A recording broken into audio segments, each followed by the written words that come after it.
Hello, welcome to True Crime Talk. This is Kathleen, and today's video is going to be about Melissa Wolfenbarger.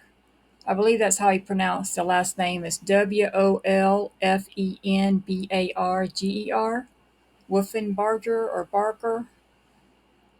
Anyway, this story is about Melissa, who went missing in November of 1998. However, she was not reported missing by anyone at that time. At the time she went missing, she was living with her husband and two children at a duplex in Atlanta. April 29th of 1999, a skull was found in a trash bag outside Action Glass in Atlanta, Georgia. Other body parts were found in other trash bags. The human remains were identified as Melissa's remains. Melissa was a 21-year-old married mother of two who was reported missing several months prior. So she was reported missing, I believe it was January of 1999. The human remains were found in trash bags in the spring of 1999. I believe it's April 29th, the skull was found, and then in June, other body parts were found near the same area. Melissa's husband, Christopher, did not report her missing. At the time she went missing, like I said, she was living with her husband and two kids. Chris and Melissa were high school sweethearts.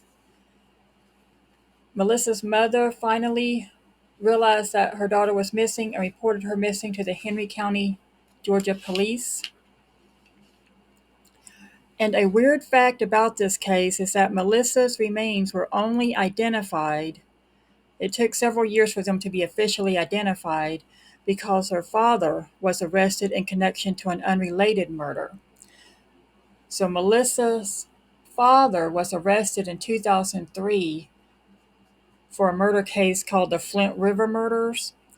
And when he was arrested, of course, at that time, like they do today, they took his DNA sample, and it was his DNA sample that they were able to use to officially verify Melissa's remains. Why they did not do that prior, I do not know. Maybe it wasn't until, the 2003 that they had the technology to do that, because otherwise I don't know why they wouldn't have tested her remains to see whose they were prior to that, because to my understanding, her mother Norma suspected that the remains found near Chris's work site were her daughter's remains. So, but I guess police did not think it was really her remains at the time or something. I'm not sure what went on, but we'll see what information we can gather as I continue researching this case. Okay, so we have Melissa. It was her remains that were found. Melissa's mother's name was Norma. Her father's name was Carl. Her sister's name is Tina. And then Melissa's children's name were Chrissy and Joey.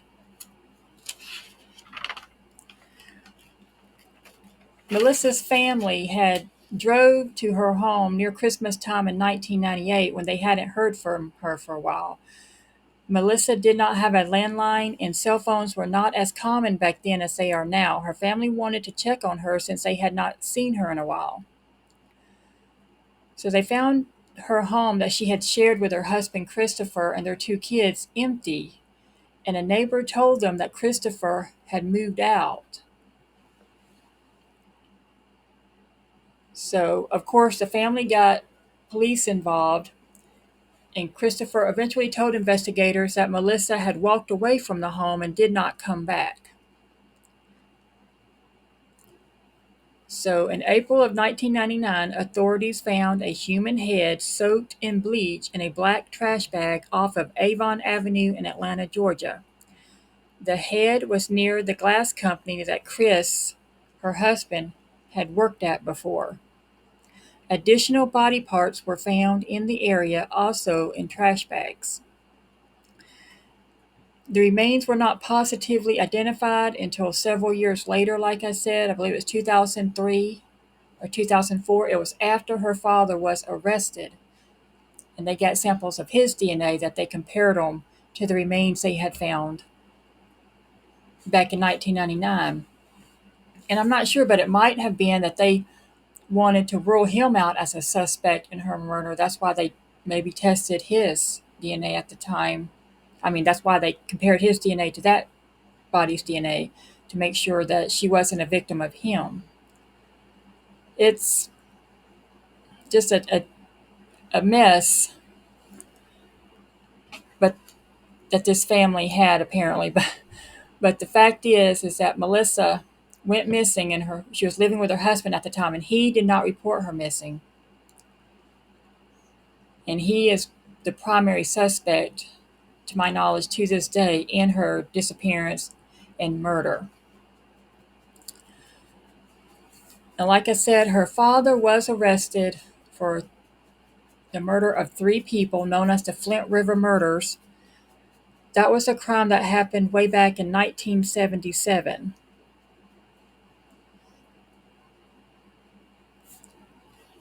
So Melissa's family always thought that Chris, her husband, had something to do with her death, but he has never been arrested in this case yet.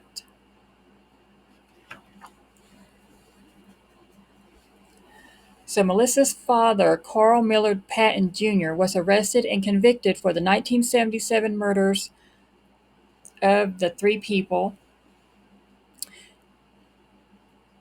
that in the case that was known as the Flint River murders. Carl Patton's murder case became high profile in the media at the time of his arrest in 2003. And so her father being arrested for the 1977 murders of 3 people helped to bring Melissa's case back to the media. Well, it was never really in the media to begin with. You would think that body parts being found in trash bags would be a big media event, but it wasn't like maybe it would be today. It was not in the media like you would think it should be. But however, when her father was arrested, it did gain media attention. Melissa's case did. And Melissa's father, Carl, has been cleared as to any involvement in Melissa's case. So they do not think in any way, shape, or form that Carl, Melissa's father, was involved in her murder. Carl Patton, the father in prison, Norma, her mother, Melissa's now grown daughter Chrissy, and Melissa's sister Tina are all searching and hoping for justice in Melissa's case. After Chris moved out of the house that he shared with Melissa, after her disappearance, he left his kids with his mother to raise in Locust Grove, Georgia, and he moved, out on his own to wherever. And Chris does have a criminal record. And he is considered, to my understanding, to be the prime suspect in Melissa's murder. I'm going to read this news article about her case because it has the best information and the latest information that's available in regards to her case. This is from NBC News. It was written May 2nd, or published on May 2nd, 2021. It says, family vows to get justice for Melissa Wolfenbarger 2 decades after a gruesome murder. 21-year-old Melissa Wolfenbarger's remains were found in April of 1999 but were not identified until 2003.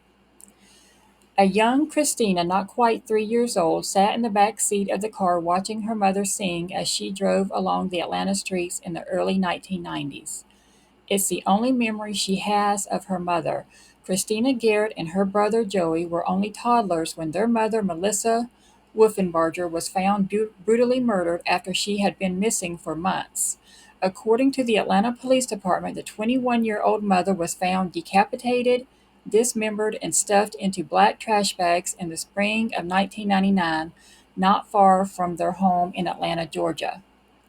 But it would be years before the remains were identified, and even now, 22 years later, now it would be 24 years, Melissa's murder remains a mystery. Her daughter Christina, now around the same age her mother was when she was murdered, has joined her grandmother and aunt in their decades-long search for answers about Melissa's brutal murder and the family's vow to get justice. Melissa Patton Wolfenbarger grew up outside of Atlanta, Georgia, with her parents and her sister, Tina Patton. In high school, she met and fell in love with Christopher Wolfenbarger. They later married and had two children, Christina and Joseph, and moved to a duplex in Atlanta. Melissa's family told Dateline they had their concerns about their daughter, who they described as being sweet but too trusting and often naive about life. Her sister, Tina Patton, who was 7 years older, told Dateline that while they weren't extremely close as they were busy raising their own families, she always felt very protective of her baby sister. She knew she could call me anytime she needed me, Tina said. I wanted to be able to protect her. I wish she had called me, but that call never came. Tina said the last time their family spoke to Melissa was on Thanksgiving Day in 1998. She had a very specific request for a Christmas gift. She asked for mother, Norma Patton, for a photo. She asked her mother, Norma, for a photo of herself with her grandfather. It's what she wanted for Christmas that year, Norma told Dateline. It was something very sentimental. But when Christmas arrived, there was no word from Melissa, and she did not show up to celebrate the holidays. Concerned, members of her family tried to reach her but were unsuccessful. After the holidays, Melissa's parents decided to drive to Atlanta from their home in Locust Grove, Georgia, and check on her in person. Her mother, Norma, told Dayline that when they arrived, the duplex on Brookline Avenue had been completely cleaned out, and a neighbor informed them that everything had been moved out during the week between Christmas and New Year's. Melissa's family became even more concerned when Norma's birthday came and went on February 24th, and still no word from Melissa. There was no call, no card, no visit, nothing, Norma said. That just wasn't her. She was my baby girl, so I knew something was wrong. Sergeant Raymond Layton with the Atlanta Police Department has been on Melissa's case for years. He told Dateline that Melissa's husband, Christopher, never reported her missing. Instead, it was her mother, Norma, who filed the missing persons report in January 2000 after hitting several roadblocks. When Christopher was questioned by police, he told them Melissa had left on her own. He then refused to cooperate with the investigation, Sergeant Layton told Dateline. The sergeant added that Wolfenbarger has an extensive criminal history with a history of family violence and that witnesses stated during the investigation that he had been abusive to Melissa. Dateline spoke to Christopher, who insists he had nothing to do with Melissa's death and wants nothing more to help with the investigation. Yeah, I have a criminal history, he told Dateline, but I'm not a murderer. He said Melissa's disappearance at the end of 1998 wasn't anything out of the ordinary. We are not talking about one day she was there and the next she was not, he said. I just figured she'd come back when she was able to. He explained that Melissa took on multiple shifts at the Waffle House to make extra money and would stay at a hotel instead of commuting home. He added that she also had been creating fake IDs and social security cards with the goal of their family moving away and starting a new life in California. I'm not denying I have a criminal history, he said. We were, like Bonnie and Clyde, just small-time criminals. But we didn't do anything bad. We were just trying to build a better life in California. California was the dream. And when Melissa never returned home, he told Dateline he figured she changed her identity and went on to live her dream without him. That's the reason I didn't report her missing, he said. She wanted to get away from her parents and from this place, so she had to become someone else. I just thought she'd come back when things settled down. Chris and Melissa's daughter, Christina, told Dateline the story her mother just leaving on her own is one she heard for years. After her mother disappeared, Christina's next memory was of living with her grandmother on her father's side in Locust Grove, Georgia. She added that her father was gone for a long time, and when he returned, she didn't even know who he was. I called him Chris because that's what everyone called him, Christina said. I didn't realize he was our father. I still don't really think of him as my father. Years later, when Christopher re-emerged in his children's lives, he told them their mother left their family and that he didn't know where she was. I didn't know her, but she's my mom, and I know she would have never walked out without us, Christina said. I'm a mom now, and I can't imagine doing that to my child. Back in 1999, Melissa had been missing 5 months when, on April 29, 1999, authorities with the Atlanta police found a severed human head in a black trash bag on Avon Avenue near Hartford Avenue, according to Sergeant Layton. The grisly discovery was made in close proximity to the glass company where her husband, Christopher, worked, and from which he was fired after the suspected theft of a reciprocal saw, Sergeant Layton said. Okay, I'm going to stop reading there. So allegedly, stole, or his business that he worked for thought he stole a reciprocal saw from them, and her body was cut up.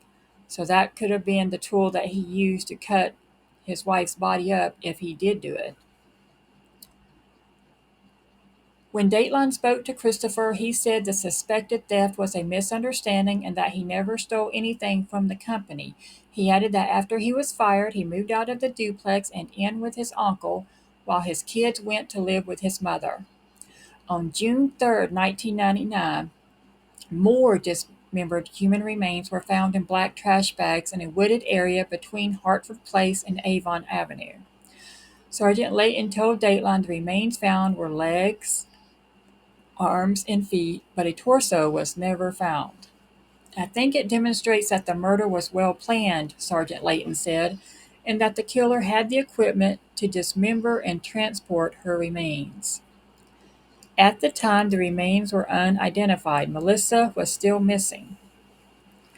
But her mother, Norma, said she knew it was only a matter of time before the remains would be identified as her daughter, so she continued to watch the news every day for 4 years.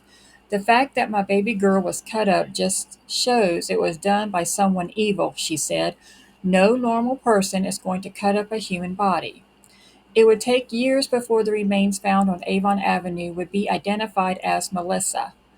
In 2003, Melissa and Tina's father, Carl Millard Patton Jr., was arrested and later convicted for the 1977 murders of Fred Wyatt, Liddy Matthews Evans, and Evans' boyfriend Joe Cleveland. The case, known as the Flint River murders, gained national media attention and brought greater attention to Melissa's case. The family told Dateline it was Carl Patton Jr.'s case and the testing of DNA that eventually led investigators to confirm the remains found in 1999 belonged to Melissa. Norma, who testified against her husband in 2003, said his arrest was what made it possible for someone to pay attention to Melissa's case. Norma is still married to Melissa's father, who was questioned but quickly cleared in connection to Melissa's death. Melissa's sister Tina told Dateline she still talks to their father at his current residence in a Georgia prison, where he often talks about bringing his daughter's murderer to justice. Tina added that from the beginning there was no doubt in their mind who killed Melissa, and it was never their father. There's no doubt in my mind who did this to my sister, Tina said, and it's been more than 20 years and he's still walking free. Sergeant Layton told Dateline that Melissa's husband, Christopher, is considered a person of interest in the case. An autopsy determined that Melissa's neck had been severed with a saw, according to Sergeant Layton. He added that evidence was collected from her home on Brookline Avenue, but did not match other trace evidence collected from the scene, and no arrests have been made. Christopher told Dateline he has always cooperated with the investigation and submitted his DNA years ago when requested by the detectives at the time. I've got nothing to hide, Wolfenbarger said. I had absolutely no reason to kill her. There was no insurance money. We didn't have any assets. There was no reason in the world for me to hurt her like that. As for the remains being discovered in such close proximity to his job, Christopher told Dateline the possible connection to him is absurd. Who in their right mind kills somebody and dumps the body at their job? It just doesn't make sense. Excuse me. He added that no one has contacted him in recent years, but told Dateline he's willing to do anything and speak to anyone to help solve Melissa's case. It damn near destroyed me, he told Wolfenbarger describing what it was like when he found out Melissa was dead. At the time, I really believed she had changed her name and left for a better life, and that she'd come back eventually. Sometimes I thought I'd see a glimpse of her here and there, but it was never her. After years of what she says was being kept in the dark, Christina began asking questions about her mother's death. Christopher admits he always kept his feelings bottled up and had a hard time talking about Melissa with their two children, Christina and Joey. Christina, who lived with her father for a short time while in her late teens, grew frustrated. I'd ask my dad, and he would tell me a different story every time, or he would get mad, said Christina. It just didn't make any sense, so I started investigating on my own. To do that, Christina felt she needed to connect with her long lost family members on her mother's side to get some answers. While she was scrolling through Facebook as a teenager, Christina's mother's name popped up as a someone you may know alert. It turned out to be a Facebook profile Melissa's family had created as a way to share info about her case. It wasn't long before she reached out to Melissa's family members. Christina was 18 years old when she got in contact with her mother's family and was able to reunite with her Aunt Tina and Melissa's mother, who she lovingly calls Gran. I had so many questions, she told Dateline, and my own theories about what happened. Turns out theirs were the same as mine. From the moment they reunited, Christina said she felt an instant bond to her gran and her aunt. They've been inseparable ever since as they worked together to get justice for Melissa. It's just another piece of the puzzle, Christina said, and it's another step closer to solving my mom's case. Melissa's case continues to be worked by the Atlanta Police Cold Case Homicide Unit along with the Fulton County District Attorney's Office Cold Case Unit. Assistant District Attorney Adrienne Love told Dateline they are hoping that with advancements made in DNA technology, they will be able to test small surfaces and evidence for DNA with the goal of moving the investigation in the right direction and finally solving the case. We want to solve this case, she said. We want answers for the family and justice for Melissa. Both Assistant DA Love and Sergeant Layton told Dayline they believe there are people who have information that can move this case forward and urged them to call police. It's been 23 years. It's time, Melissa's mother, Norma, told Dateline. People talk about closure, but I'm not sure I'll ever have that. We still have so many questions and no answers. 2 decades have passed since Melissa's murder, but her family isn't giving up. As their team of supporters continues to grow, as well as interest in the case, they tell Dateline they feel new hope there will soon be justice. The case was featured at the 2020 CrimeCon House Arrest by CSI Atlanta, a team made up of crime scene investigator Cheryl McCullum, CBS 46 anchor Karen Greer, and Sergeant Raymond Layton. Her family alone have kept her case alive, but now they have a team, Cheryl McCullum told Dateline. An extraordinary team of remarkable people. To me, there is only one suspect, and I want him to know we are coming for him. In an effort to bring more attention to the case, Cheryl McCullum and her nonprofit organization, the Atlanta Cold Case Research Investigative Institute, is offering cold case wines. Melissa's photo was featured on the first bottle of wine to be launched, which will help raise money to help solve unsolved crime cases. Christina told Dateline that for years she felt a part of her was missing, but reuniting with her mother's family has filled some of that void. She hopes she has done the same for them. When her son was born a few years ago, it was Melissa's mother, Gran, who was there to cut the cord, and she's the one he runs to when they show up on her doorstep for a visit. Nothing will ever bring my mom back. Nothing will bring Gran's daughter back, but it's like a second chance for her, Christina said. It's a second chance for our family. Anyone with information about Melissa's case is urged to call the Crime Stoppers Atlanta at 404-577-8477. Here's a news report about this case that's posted on YouTube on Atlanta News First channel. Only on CBS 46, it's been 22 years since the young mother's body was found mutilated and stuffed in garbage bags, thrown away like unwanted trash. Tonight, CSI Atlanta is working to get the family and authorities answers, digging for new clues in the gruesome murder of Melissa Wolfensbarger. They found her head first, and then they came back and they found her legs and her arms in black garbage bags. It was a gruesome discovery, April of 1999.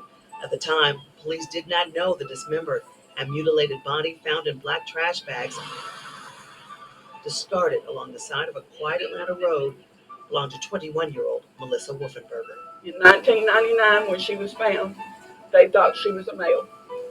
So everything they did was in that line. We probably still wouldn't know.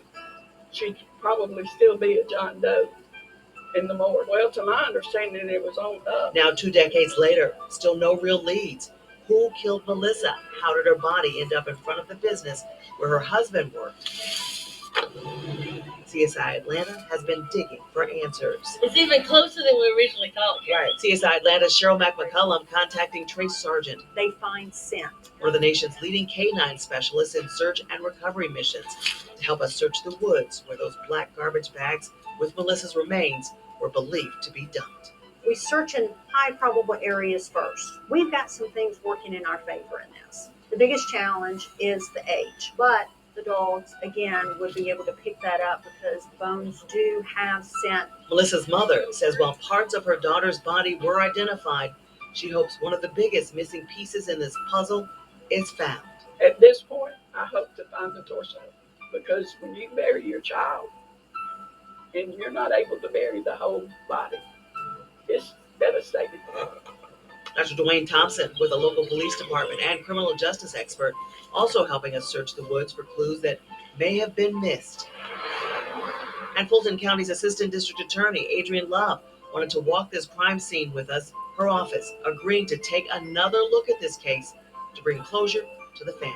The detectives that are working on the case, their supervisors have shown a dedication and commitment to solving it that makes me extremely optimistic about our chances of actually being able to put this case in front of a grand jury, get it indicted, and being able to bring it to trial. I just basically want to know that you're not going to give up. No, ma'am, we are not going to give up. And I promise you that, okay? So whatever it takes, however long it takes, we're going to be here for you. We will travel to wherever we need to find those answers for you. So that was a news video about this case. I would like to say that they've spelled her name wrong on the screen and on this YouTube video. They spelled it this way, Woffenberger. However, to my knowledge, her name is spelled Wolfenbarger. Just want to add that in. Now I'm going to show you some pictures of Melissa. This picture of Melissa, it looks like it's like a Glamour Shots picture. If y'all remember Glamour Shots, that was real popular in the 80s and 90s, I believe. Where you go like to the mall, to this Glamour Shots place, and they get y'all dressed up and made up and take your picture in a professional way. And this is Melissa as a toddler with her older sister Tina. This is Melissa and her mother Norma. And this is Melissa with her husband Chris and their little baby Chrissy or Christina. Look just like a normal young family in the early 90s. But you never know what goes on behind closed doors. There's another picture of Melissa. And there's another family picture. Melissa, Christopher, Christina, and Joey. Like a normal, sort of happy family. My thoughts and opinions on this case are that it probably was the husband that murdered Melissa, just because we know statistically that it usually somebody close to a victim who murders them. It's not just a random stranger most of the time. It is, in fact, a loved one or family member, spouse, boyfriend, girlfriend. So I think that she was probably most likely murdered by her husband. That's my opinion.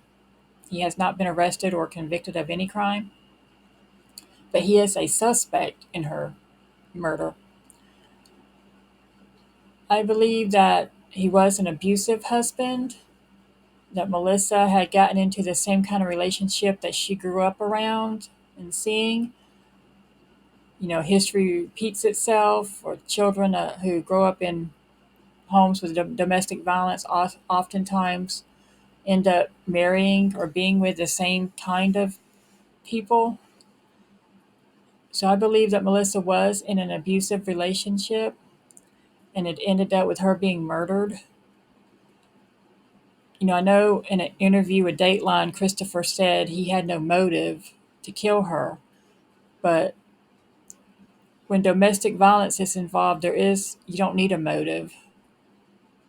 Um, People who perpetrate domestic violence on their spouses or loved ones are just control freaks or very controlling, manipulative, or narcissistic. And so he didn't need a motive to kill her. It could just be anything that set him off. A very bad temper, and he lost his temper and killed her, and then cut up her body just to be able to hide evidence or to keep from being arrested for murdering her. I he said in the interview, why would he leave, if he would murdered her, why would he leave her body parts near his work or whatever? Well, I don't think that he planned on her body parts being found. Remember, he was young, early 20s at the time, and, a lot of criminals aren't the brightest people. He just didn't hide her body parts well enough or didn't have time to, or he thought them being in trash bags, he'd put them in a dumpster, but he didn't, make it to a dumpster. Um, Decided not to put them in a dumpster and threw them in the woods. And that's when they found her skull. And then over a month later, they found other body parts. And I don't know if because they were specifically searching for other body parts after they had found the skull at the end of April of 99. And then, so like in early June, they were searching again for more body parts. And that's when they found her legs and arms and stuff. Or did they just happen to accidentally find those too? But anyway, so they found most of her body parts except for her torso. Her torso has never been found. Maybe he did dispose of that properly. Maybe he, put her body parts in the woods and was one by one putting them in a dumpster. He didn't want to put them all in a dumpster at one time. So then he would, sneak into the woods, and maybe her torso did get in a dumpster and he was going to go back and do other body parts in a dumpster somewhere near where his former workplace was. And remember, he happened to allegedly steal a reciprocal saw around the time that she went missing from his job, and that's why he got fired from his job. So not only were his wife's body parts found around where he had previously worked, but he had got fired for stealing a saw. And of course, I think that the saw was probably used to cut up her body. So I think Chris definitely probably murdered his wife. And in my eyes, he is like really the only suspect at this moment in time. Of course, this is just my opinion. I have no evidence. I have no knowledge of any of the evidence in this case. I haven't seen the police reports and the case file on this case. It's just my opinion. I think that the husband did it, and I hope one day that if he did do it, that they can get enough evidence to charge him and arrest him, and he will be convicted of it if he did do it. It's very interesting that her father was also was a convicted murderer of at least three people that we know of. He was convicted of the three murders of three people in 1977, and that case was known as the Flint River murders. I am not familiar with that case, but I will be looking up that case to see exactly what all happened in that case. It's just very interesting that her father was a murderer and then she grew up to be murdered by somebody else. But like I said before, history oftentimes repeats itself because people who grow up in abusive families oftentimes end up getting with people who are also abusive or from abusive families. And, it just, the cycle continues on and on. So hopefully her kids are doing well today and they're not in any kind of abusive relationships. And hopefully little Christina and little Joey grew up to be happy and healthy young people today. And I wish them nothing but the best. But if their father did do it, I hope that both of them, and I think Christina already knows, but I hope that Joey also can accept it and just deal with the fact that their father may have, in fact, killed their mother. It happens. It happens too much in our society, but a lot of times it is the spouse who kills, the wife or husband. So I have a feeling that's how this case will turn out if he's ever able to be arrested. If they get enough evidence, I have a feeling that this will just be another typical, and I hate to use the word typical because everybody's individual, but just another typical controlling husband case where he ends up murdering his wife. I mean, he himself said he had no motive as far as like insurance or assets or whatever, trying to deflect. But as we know, you do not need a reason or a motive to kill somebody. If you're a control freak, if you're just that type of person with a bad temper, if you're an abusive spouse, those type of people don't need a motive. They just kill because they have to have control, total control over somebody. Like they can't allow somebody to leave them. They'd rather kill them and have them dead than to go on and live their lives and be happy with somebody else or on their own or whatever. I have a feeling he's just a typical control freak. He reminds me of so many other cases that we know about, but that's just my opinion. He has not been arrested or charged with anything, but he does have a criminal history. But that does not mean he's guilty of this crime. I guess it's technically possible that somebody could have kidnapped and murdered his wife and then cut up the body with a saw like the one that he happened to steal from his job, and then they tossed her body parts near his job to make him look guilty.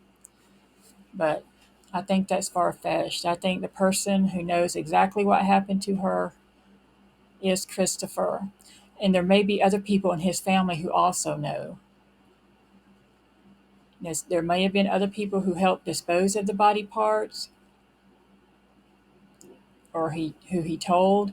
So maybe hopefully one day those people will come forward and this case can be brought to resolution.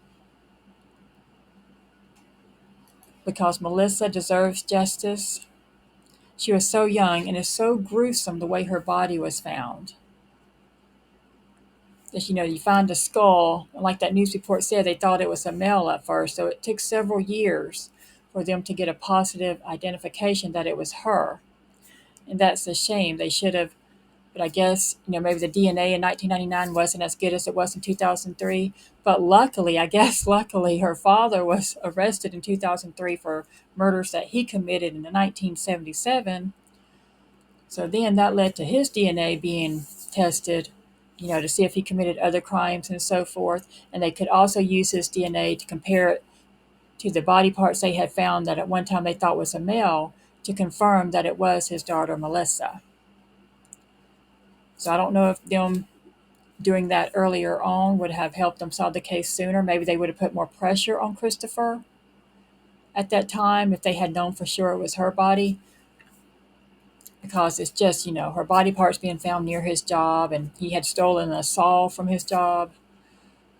It all just makes it look very suspicious for her husband, Christopher.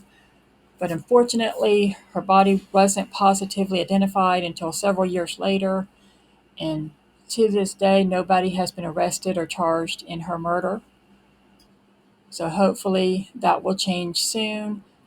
Hopefully her case will get out into the media more and more people will learn about it and maybe put pressure on the police, law enforcement, and other people who have information about her case to come forward. And before I end this video, I'd just like to show you her gravesite.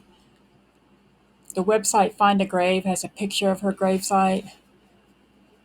It says Melissa Patton Wolfenbarger. She was born September 9th, 1977, and was deceased December 1998. Of course, they don't know the exact date she was deceased because she was missing, and then they found her body parts in spring of 99, so they don't know the exact date that she passed away. Anyway, she was age 21 at the time of her death, and her body parts were found in Atlanta, Georgia. She's buried at the Fairview Memorial Gardens in Stockbridge, Henry County, Georgia. And these are some pictures of where she's buried. And this is her gravesite. It's September 9th, 1977 to December 1998. Loving mother of Christina and Joseph.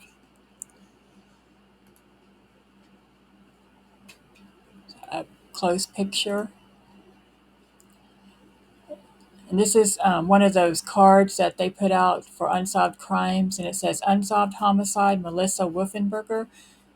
And again, here, I believe they spelled her name wrong. It's Barger, to my understanding. It says 22-year-old white female, but I think they believe that she was 21, that she was killed in December, possibly November of 1998. But I guess, they're just not sure exactly when she was killed, so that might account for the discrepancies in her age at the time of her death. Anyway, it says on April 29th, 1999, police were called to the area of 858 Avon Avenue where a passerby discovered a severed head. Approximately 1 month later, some additional remains were discovered in a vacant lot near the original crime scene. Dental records confirm Melissa's identity in 2003. Prior to her death, she lived with her husband just blocks from the crime scene. He stated that she left the house one day in December 1998 and never returned. He failed to report her missing or notify her parents of her disappearance. So this is the case of Melissa Patton Wolfenbarger. If you have any information at all, please contact the proper authorities or call Crime Stoppers. You can remain anonymous. If you choose to go through Crime Stoppers, you can call them or go online to report a tip to Crime Stoppers. Because this is a case that's very cold and it needs to be solved. And I think if one day, the technology changes and improves, they might end up getting the DNA evidence that they need to arrest somebody. So hopefully this case will be solved soon. It just needs a bit more evidence to prove who they think did it. I'm going to look to see. There's people left. It says murder victim rest peacefully. Anyway, that's the case of Melissa. Thank you for listening.